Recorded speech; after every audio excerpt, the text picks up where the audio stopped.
หมอกพอหายพอดีนะมิดมัดเนาะแล้วก็แดดออกอากาศก็ครึ้มฟ้าครึ้มฝนตัวเจ้าน้องตองเลยไล่ไปตกที่อื่นห้ามตกที่นี้มันมีงานพระราชทานเบิ่งศพเนี่ยมันไล่ได้แต่เดี๋ยวก็ความหนาวก็ถึงวันที่ผ่านมากำลัง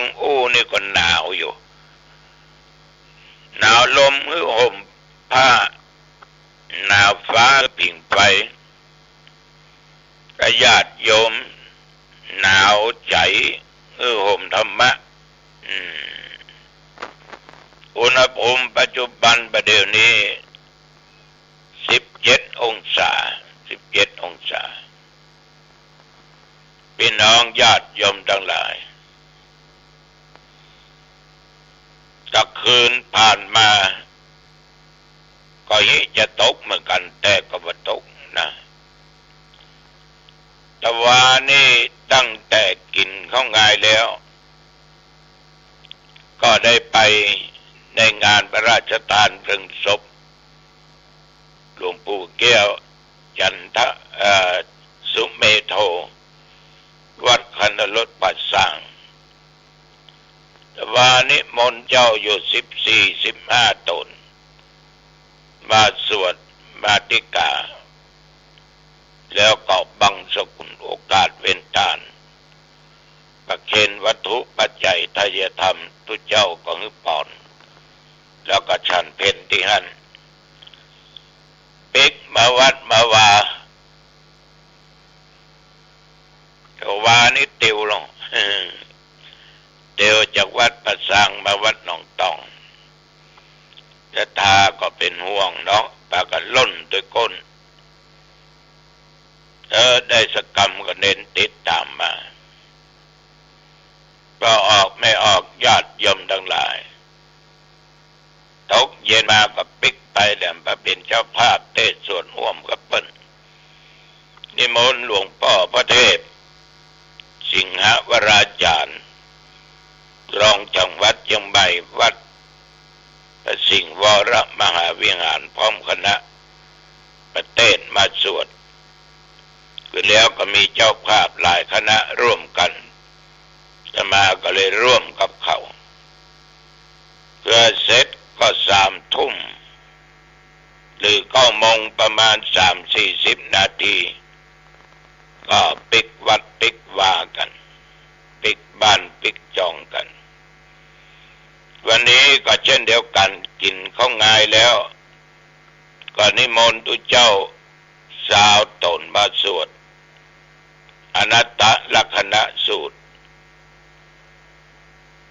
แล้วก็จะได้ถวายวัตถุปัจจัยทายธรรมแล้วก็เลี้ยงอาหารเพลเลี้ยงข้าวศรัทธาญาติโยมก็ตอนบ่ายคงจะกลับไปวัดตกเย็นมาจะเป็นเจ้าภาพเก่าตึงเทศน์ตึงสวดโดยนิมนต์ท่านเจ้าคุณพระราชรัชมุนีหลวงเจ้าณจังหวัดเจ้าวาดวัดสวนดอกพระอารามหลวงท่านเจ้าคุณองค์นี้เป็นบัณฑิตเป็นปราชญ์มีความรู้ความสามารถในพุทธวจนะภาษาบาลีเป็นอย่างดีพอจบปริญญาธรรม9 ประโยคปริญญาเอกเนาะ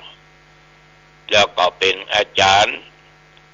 ทบทวนความจำสอนผู้ศึกษาบาลีเดี๋ยวนี้ก็อบรมที่ดอยสะปัญญูอำเภอแม่วางตั้งแต่ประโยค1 2 ถึง 9นะท่านเจ้าคุณท่านสอนพร้อมกับหมู่คณะอาจารย์ทั้งหลายคืนนี้นิมนต์ท่านมาเทศน์แล้วก็วัดอุปคุตมาสวดญาติโยมพ่อออกแม่ออกชีวิตคนเฮานี่นะบอกว่าโยมและอาตมาภาพ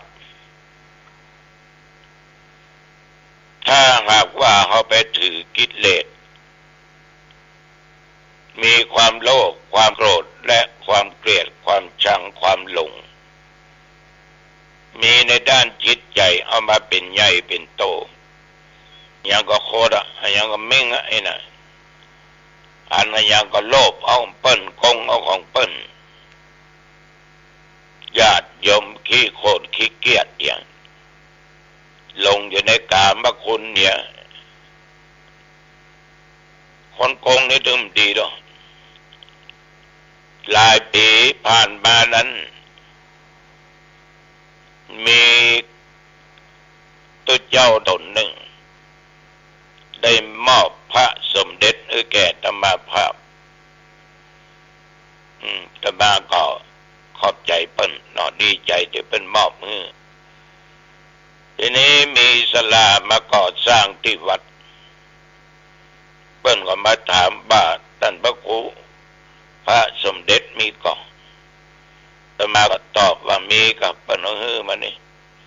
ไอ้ก้อยลองจกเปียกผมจะเอาอันนี้เด้อแล้วก็ท่านพระครูเอาผมไปเพราะมันใหม่ของผมอ่ะขอก็บอกขอโลภไปกว่าของดีอยู่กับคนบดีนี่มันยากเลยเอาไปได้บดึงเดือนเอารถไปลงข้างทางตายคำเตี้ยนะตายคำเตี้ยก็ยังมีโอกาสไปเทศในงานศพเปิ้นอยู่ยังไปให้ไปหอมไปเอาหัวชิกรรมเปิ้นเนี่ยกองเอาซึ่งหน้าต่อไปว่าต่อตุเจ้าบุญตันนะ สิ่งเหล่านี้ญาติโยมมันจะทำให้เขาเกิดทุกข์ทุกข์ต่อเขานั่นนะเหมือนกับหมาจิ้งจอกตัวหนึ่งไปหันซากช้างโดยความโลภนะโดยความโลภหมาจิ้งจอกตัวนี้ญาติโยมช้างตายมันก็ไปกัดกินช้างเนื้อช้างเนาะเพราะมันอยู่ที่แม่น้ำลงมันก็กัดกินที่งวงลามไปหางาลามไปหาหูกินท้องกินตีนกินหางกินไปกัดไปญาติโยมจนเข้าทวารหนักเนาะกำลังก็ก้อยกัดก้อยกินเข้าไปทีละนิดละหน่อยลำเนาะเอาเข้ากัดไปกินไปจนทะลุเข้าไปอยู่ในท้องจางเอาสบายละน้ำก็มีเนี่ย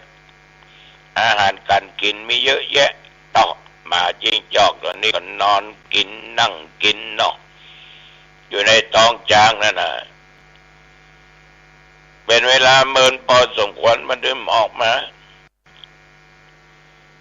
เวลาเนี่ยมันล่วงไปหลายวันเลยญาติโยม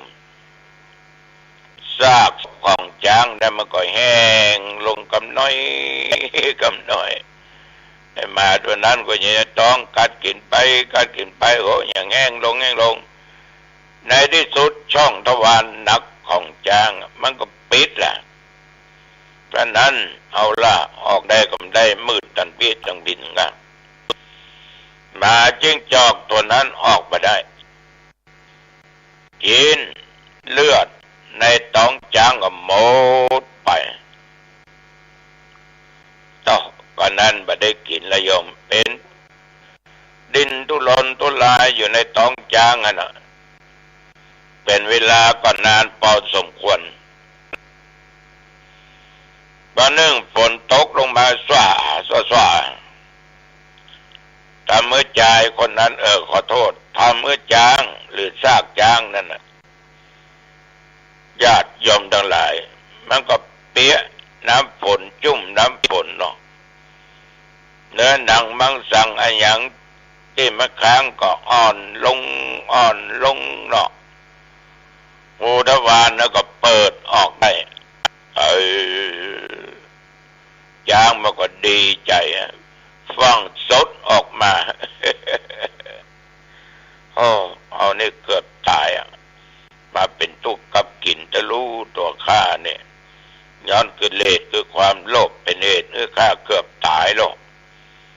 ญาติโยมทั้งหลายเรื่องนี้พอจะเป็นคติสอนใจอยู่ว่าโลภมากลาภหายคนเราถ้ามีความโลภความโกรธความหลงความเกลียดความจังความอิจฉาริษยาอันเปิ้นดีอันเปิ้นได้ตนอยู่ว่าได้เป็นทุกข์อีน่ะมันเหมือนกับคนที่ถลำไปกินเนื้อจ้างจนสดไปถึงท้องจ้างแล้วก็มันแดดร้อนโลภนักเข้าเนี่ยมันร้อนลูกญาติโยมในที่สุดก็ถลำแหละจนตนตัวบ่ขึ้นบางคนบางอย่างเนี่ยญาติโยมโลภนักขี้โกรธนักเกลียดนักหลงนักประถูกคนฆ่าตายเพราะเรื่องของกามคุณเรื่องกามราคะบางทีก็เป็นเรื่องเป็นราวพิษเถียงกันขึ้นลงขึ้นศาลฆ่ากันตายเพราะความโกรธความเกลียดความอาฆาตพยาบาทบางทีก็ไปหลงสิ่งนั้นหลงสิ่งนี้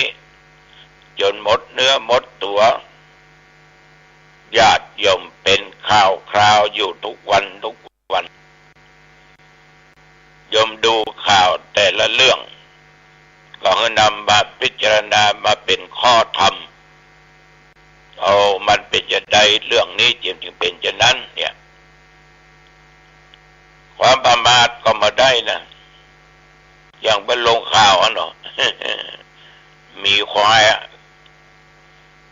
คนต่างชาติเนาะที่จังหวัดเชียงใหม่ที่หนึ่งนะก็เรียกว่าสนิทกันระหว่างคนต่างชาตินี่เป็นพี่เลี้ยงอีกเนาะดูแลมีควายตัวนี้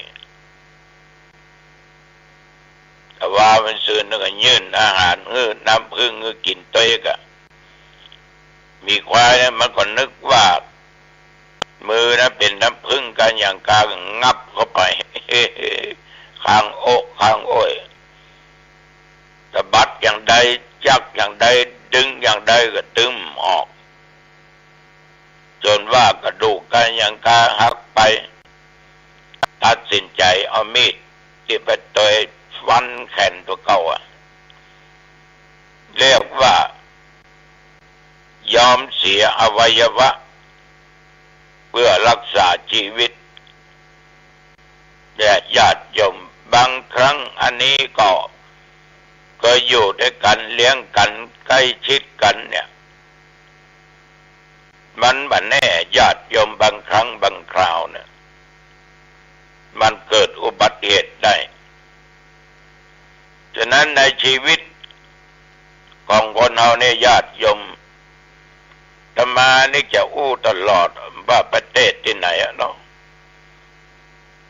เรื่องการมีสติมีสัมปชัญญะมีปัญญาบัดตั้งด้วยความประมาทฉะนั้นในชีวิตเอาอย่าได้ประมาททรัพย์สินเงินทองแก้วแหวนยศถาบรรดาศักดิ์ตำแหน่งหน้าที่ที่ได้ที่มีอยู่นั้นมันมีความสุขผลด้วยความทุกข์ที่มันมีความทุกข์เพราะมีอุปทานเอายึดมั่นนั่นก็กูนั่นก็ของกูนี่ก็ตัวกูอย่างก็กูหมดในที่สุดกูปฏิบัติถูกตามตำนองของธรรมผิดศีลผิดธรรมผิดกฎหมายเป็นเรื่องเป็นราวโยมเป็นข้าวอยู่ตลอดเวลาอันนี้ตัวเจ้าขอฝากกับญาติกับโยมด้วยนะองค์ยาห่างดงนั้นยังต้องการเครื่องมือการแพทย์ไปห้อง ICU อยู่เนอะช่วยกันนะโยมเนอะแต่มาก็ยังต้องการละครั้งหลายใบอยู่เอา เอาละวันนี้เห็นเวลาพอสมควรอายุวันโนสุขังพลังจงบังมีแก่ญาติแก่โยมทุกท่านทุกคนเจริญพรพบกันใหม่โอกาสหน้าตลอดเวลาการปฏิบัติธรรม